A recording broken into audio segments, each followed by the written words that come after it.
और हम नाम जप शुरू करते हैं तो नाम जप ही हमारे हृदय के सारे विषयाकर्षण को, विकारों को नष्ट करता है। कहने को तो एक शब्द हो गया ये, जैसे पूज्य बाबा ने कहा कि कृष्ण नाम का जब हम जप करते हैं तो कृष्ण नाम साधक को योग्य बना देता है, प्रेम के योग्य नाम बनाता है। कृष्ण नाम ही कृष्ण हैं। तो जब हम नाम जप करते हैं तो प्रेम तक पहुंचने की यात्रा है। कृष्ण नाम और कृष्ण प्रेम, वही प्रेम रूप, वही रूप होता है। इसके बीच की जो यात्रा है वो समझना होगा। जब उपासक नाम जप अधिक से अधिक करता है तो उसका बलवान मन जो विषयी है वो उसे नाम से विलग करना चाहता है। वो उसके जो हृदय में परम शीतलता प्रदान करने वाला गुरुदेव प्रदत्त नाम है उसे दूर करना चाहता है। तो इतनी जलन प्रकट होती है, ऐसा विषय आकर्षण लगता है कि जब नाम जप नहीं कर रहे थे तब तो अच्छा था, अब जब से नाम जप शुरू किया तभी से भारी प्रतिकूलता व्यवहार में आंतरिक ये आना प्रारंभ हो रहा है।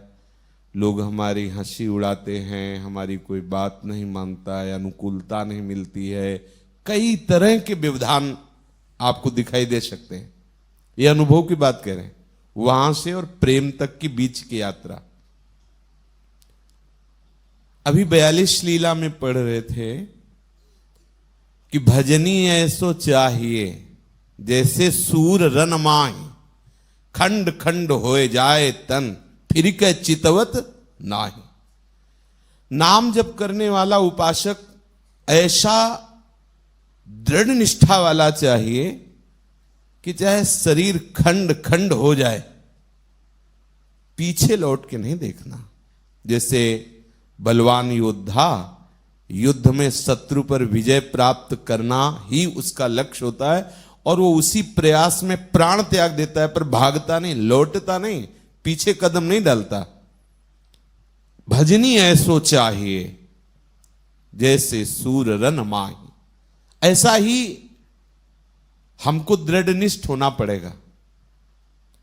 अंदर से हमें विकार परेशान करेंगे और बाहर से व्यवहार प्रतिकूल होगा, विश्वास पूर्वक चलना होगा, निश्चित व्यवहार प्रतिकूल होगा। जैसे आप भजन बढ़ाओगे वैसे ही आपको व्यवहार की प्रतिकूलता मिलेगी, क्योंकि व्यवहार सत्य वस्तु नहीं है और आपने उसे सत्य मान रखा है। तो उस भाव को नष्ट करने के लिए जो आपने व्यवहार को सत्य मान लिया है, अब वो नाम आपको असलियत दिखाएगा। तो जब उसमें दुखद बुद्धि होगी, जब उसमें ये बुद्धि होगी कि इसके द्वारा हमें अशांति प्राप्त होती है, तो आप उस विषय से उदासीन हो जाएंगे। आपके हृदय में संसार के प्रति त्याग का भाव प्रकट होगा। पर हम समझ ना पाने के कारण ऐसा सोचने लगते हैं कि जब से हम शरणागत हुए, जब से हम भजन मार्ग में लगे, जब से नाम जप शुरू किया, तो ये हमें प्राप्त हो रहा है प्रतिकूलता। जो उपासक गर्मी बर्दाश्त नहीं कर सकता, सर्दी बर्दाश्त नहीं कर सकता, कटु वचन बर्दाश्त नहीं कर सकता, अपमान बर्दाश्त नहीं कर सकता, भूख प्यास नहीं बर्दाश्त कर सकता, वो निरंतर भजन नहीं कर सकता। इसीलिए गीता में और सेवक वाणी में सेवक जी कह रहे, शत्रु मित्र सम जानी, मान मान अपमान सम, दुख सुख लाभ न हानि, ये है जो कृपा हरिवंश की। गीता में भगवान कह रहे, मात्रा स्पर्शास्तु कौन्तेय शीतोष्ण सुख दुखदा, आगमा पाइनो अनित्यास तास्तितिक्षस्व भारत।